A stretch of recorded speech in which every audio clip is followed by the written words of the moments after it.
I am going to tell the story of my grandmother, Ruth Edidin, and how she made her way to America. Ruth Edidin was born in the year 1936 in Berlin, which is in Germany. At the age of 4, she had to leave Germany. Due to the Holocaust, she had to flee to Belgium. My grandmother is Jewish, and the Germans were trying to kill all the Jews. Her parents had connections, and they hired somebody to help them cross the border because it was illegal.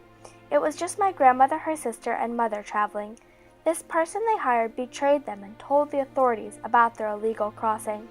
The 3 of them were put in jail, Ruth only 4. They were able to find a lawyer willing to work for free because he thought that he was helping the Germans. He got them papers, and these very papers saved their life. They got a small apartment and continued on with their life.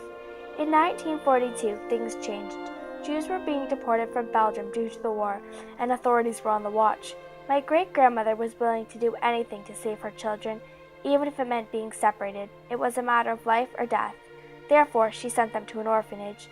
The underground gave Ruth a fake name, Renee Lease, and fake papers. From there, a family who lived on a farm took her in.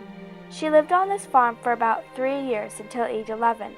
About 3 weeks before she was picked up, her family found out about her secret identity and asked, "How could such a little girl keep such a big secret?" Ruth responded, "When your life is in danger, you learn quickly." When the war was over, her mother came to get her.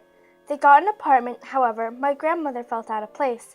Her sister and mother had become very close during the time she was at the farm from visits, and now she felt disconnected.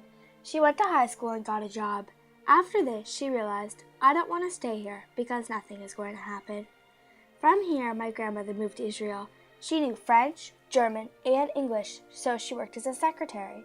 There she met my grandfather, Michael Edidin. They fell in love and got married in Israel. My grandfather was from America and just in Israel for a year, and she decided to join him over in America.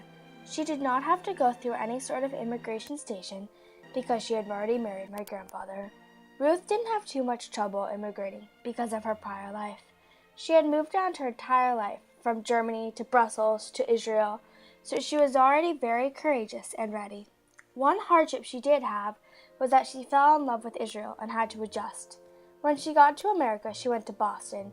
Here she worked again as a secretary, and within the year she had her first son, my father. After 2 more years in Boston, she moved to Maryland to attend Hopkins and had 1 more son. My grandmother made me the person that I am today. I am inspired by her courage and bravery every single day. Whenever I meet a challenge, I think of my grandmother and how she overcame so many obstacles. If she never came over to America, I wouldn't be here, and I certainly wouldn't be living in California getting the amazing